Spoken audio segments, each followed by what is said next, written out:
Again welcome करता हूं एक नई वीडियो के साथ। दोस्तों आज हम बात करने जा रहे हैं तन्ना प्लेटफॉर्म को लेकर। मैं इसके बारे में बात करूं उसके पहले एक इंपॉर्टेंट चीज आप लोगों को बताना चाहूंगा कि दोस्तों जब भी एक स्टॉक को देखते हो ना तो सिर्फ स्टॉक को मत देखा करो, बिजनेस को देखा करो। आप ये सोचकर स्टॉक मत खरीदो कि आप शेयर खरीद रहे हो, नहीं। आप एक बिजनेस के पार्टनर बनने जा रहे हैं और क्या वो बिजनेस आने वाले टाइम में चलेगा या फिर अब उसका ट्रेंड खत्म हो गया है। ठीक है, तो हमेशा जब भी एक स्टॉक को खरीदना है सबसे पहले बिजनेस को जरूर जानना है कि भैया क्या इसका बिजनेस आपको देखने को मिल रहा है और ये आखिर कंपनी काम क्या करती है। तो चलो हम भी सबसे पहले तन्ना प्लेटफॉर्म के बारे में जानते हैं कि आखिर ये कंपनी करती क्या है। तो दोस्तों मैं आपको बता दूं कि ये कंपनी एक कम्युनिकेशन कंपनी है। कम्युनिकेशन का मतलब है बातचीत। अब बातचीत किस तरह से ये क्या करती है, एंटरप्राइजेस जो बिजनेसेस होते हैं उनकी कम्युनिकेशन, कस्टमर से आप कह सकते हो, एंटरप्राइज से एंटरप्राइज आप कह सकते हो, एडवर्टाइजमेंट कह सकते हो। अब ये कम्युनिकेशन में क्या इस्तेमाल करते हैं, व्हाट्सएप का इस्तेमाल करते हैं, ईमेल का इस्तेमाल करते हैं, एसएमएस का इस्तेमाल करते हैं। तो जो भी आप लोग मतलब कि एक conversation platform application mobile use करते हो उनके थ्रू ये कम्युनिकेशन करने की कोशिश करती है, उनके प्रोडक्ट को पहुंचाने की कोशिश करती है।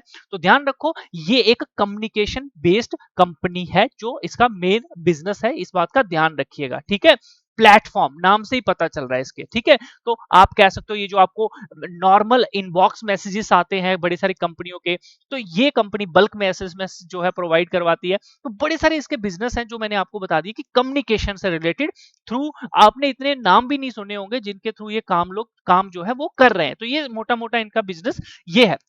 अब आपको इसको देखकर क्या लगता है कि ये आने वाला धंधा अच्छा है या फिर बुरा है, आपने इसको सोचना है कि क्या आपको इस धंधे में पैसा लगाना है या नहीं लगाना है। ठीक है, अब उसके बाद हम लोग आते हैं कि ठीक है ये कंपनी ये काम करती है, क्या इस काम में प्रॉफिट इनको हो रहा है या लॉस हो रहा है, तो हम उसको भी समझते हैं। तो सबसे पहले हम फंडामेंटल के ऊपर जाएंगे। फंडामेंटल में आप लोग सबसे पहले हम लोग देखेंगे कि प्रमोटर को अपनी कंपनी पे कितना भरोसा है। तो हम लोग अगर इस कंपनी का भरोसा देखें बाय प्रमोटर, प्रमोटर कौन होता है, कंपनी का मेन आउनर जिसे सारी अंदर की बात पता होती है।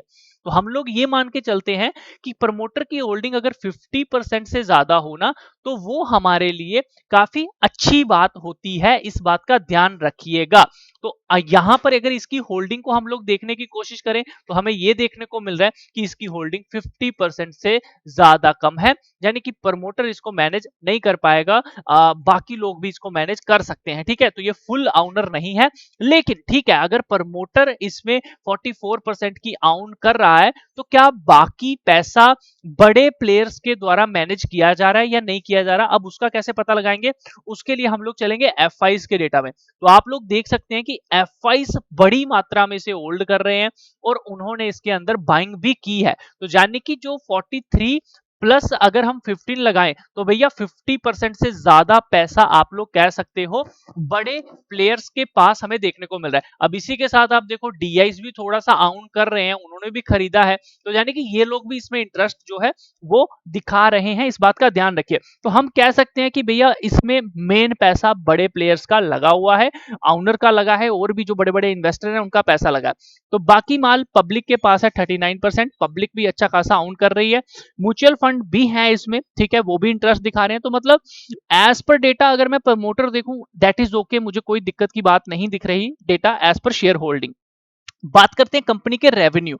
रेवेन्यू आप लोग देखोगे बढ़ता जा रहा है, बढ़ता जा रहा है। मतलब रेवेन्यू क्या होता है, रेवेन्यू होता है आप ये कह लीजिए ट्रांसैक्शन, कितना बिजनेस कंपनी साल के अंदर कर रही है, टर्नओवर जिस आप कहते हो ना, तो ये रेवेन्यू इसे कहा जाता है। ठीक है, अब रेवेन्यू तो ठीक है बढ़ रहा है, क्या प्रॉफिट भी बढ़ रहा है, तो चलो हम प्रॉफिट की तरफ देखें। तो देखो भैया कंपनी पहले आप कह सकते हो एक बार नेगेटिव में चली गई थी 2020 में, शायद ये कोविड का समय होगा उस टाइम पे।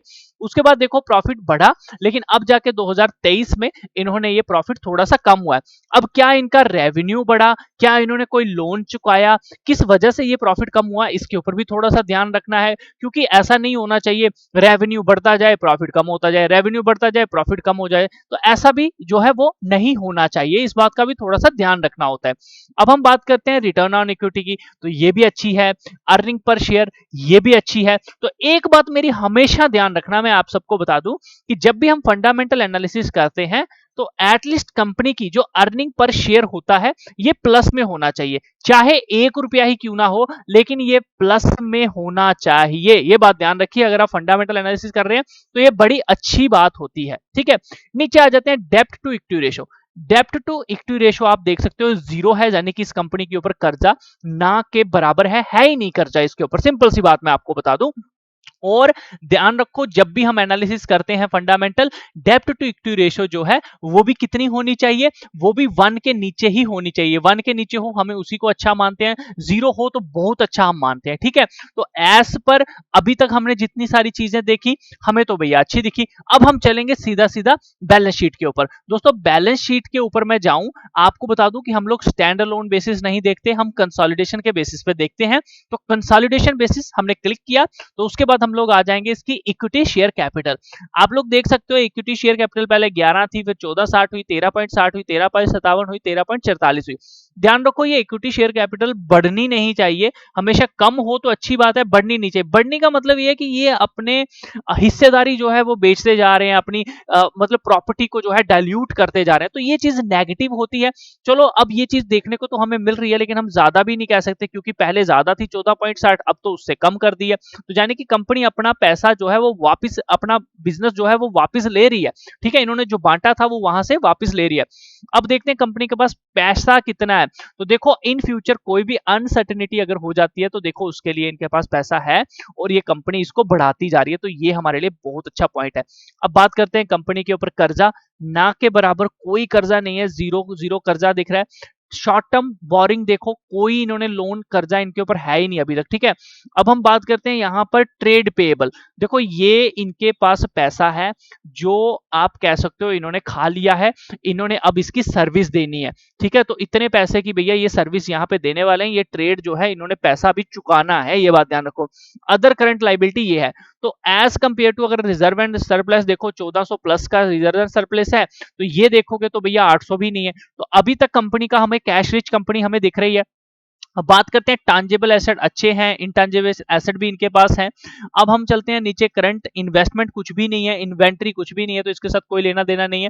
देखो यहाँ पर ये है ट्रेड रिसीवेबल, ये पैसा इनको आना है। हो सकता है इन्होंने कोई टेंडर लिया हो या किसी कंपनी के साथ काम किया हो, उनका बिजनेस इन्होंने करके दे दिया है, अब ये पैसा इनके पास आना है। इसके अलावा भी देखो कंपनी के पास कैश एंड इक्विवेलेंट भी काफी अच्छा है। तो भैया हर एक चीज फिलहाल अभी तक तो मेरे को अच्छी दिखी है। शॉर्ट टर्म लोन एडवांस इन्होंने कुछ भी आगे नहीं दिया हुआ है, तो भैया कंपनी के ऊपर कर्जा ना के बराबर जीरो है। एज पर फंडामेंटल जितनी चीजें अभी करंट सिनेरियो में देखने को मिल रही हैं, काफी अच्छी खासी हमें देखने को मिल रही हैं, इस बात का ध्यान रखिए। ठीक है, तो अब हम आ जाते हैं टेक्निकल। दोस्तों टेक्निकल में मैं आपको इसका चार्ट दिखाऊंगा, इसके पहले मैं बता दूं कि मैं जितने भी चार्ट आप लोगों को दिखाता हूं, अगर आप वो डाउनलोड करना चाहते हैं हाई क्वालिटी पिक्चर के साथ, तो आप लोगों को डिस्क्रिप्शन में लिंक दे दिया गया है, चार्ट लिंक करके होगा, वहां पे क्लिक कर दीजिएगा तो आप इस समझ आएगा .in इस पेज पे आ जाएंगे। जो भी हम एनालिसिस करते हैं यहाँ पे चार्ट्स आपको जो है वो मिल जाएंगे। आप लोग इसको डाउनलोड करना चाहो तो कर सकते हो हाई क्वालिटी के अंदर। ठीक है, अपने पास सेव करना चाहते हो लेवल आप कर सकते हो, जैसे एमएमटीसी का लास्ट हमने किया था, तो देख लो यहाँ पर ये बिल्कुल हाई क्वालिटी में है, आप अपने पास सेव करके एनालिसिस भी रख सकते हो। दोस्तों अगर हम बात करें इस कंपनी की, तो इस कंपनी में बहुत अच्छी डिमांड थी, 678 के पास, 793 के पास, 939 के पास। इस कंपनी ने इन लेवल्स को पार कर दिया है और उसके ऊपर अब सस्टेन कर रही है। अगर हम यहां से सिनेरियो देखें तो कंपनी ऊपर की तरफ जाने की कोशिश कर रही है और कंपनी का टारगेट कम से कम 1400 प्लस का तो होना ही चाहिए। ठीक है, अभी हम करंट सिनेरियो में अगर देखें तो कंपनी ने ये ट्रेंड, यहां पर आप ये जो ट्रेंड देख रहे हैं इसको इसने ब्रेक कर दिया था, यहां पर दोबारा ये ऊपर की तरफ गई, इसी को टच किया, अब दोबारा नीचे आके ये ऊपर की तरफ जा रही है। तो हमें दिख रहा है कि एक चैनल पैटर्न सा बना हुआ है इसके अंदर, और पॉसिबिलिटी यही है कि आने वाले टाइम में आप इसमें 1400 प्लस का एक टारगेट ले सकते हो। लेकिन अगर ये उसके भी ऊपर जाके सस्टेन करती है, 1-2 महीना, 3-4 महीने अगर इसके ऊपर 1409 के ऊपर सस्टेन कर गई, तो आप ये मान के चलिए कि आने वाले समय में आपको कंपनी पहला टारगेट 1600 का दे देगी और उसके बाद नेक्स्ट टारगेट आप लोगों को 1902 का दे देगी। कंपनी का अगर ट्रेंड की बात करें तो भैया एक अप ट्रेंड शुरू हो चुका है। ब्रेकआउट हमें देखने को मिला था 1793 के पास, तो जिन्होंने भी 793 के पास ये स्टॉक को लिया था वो आराम से होल्ड करके बैठे हैं जब तक ये 793 के ऊपर है, 678 के ऊपर है। घबराने की इसमें कोई जरूरत नहीं है।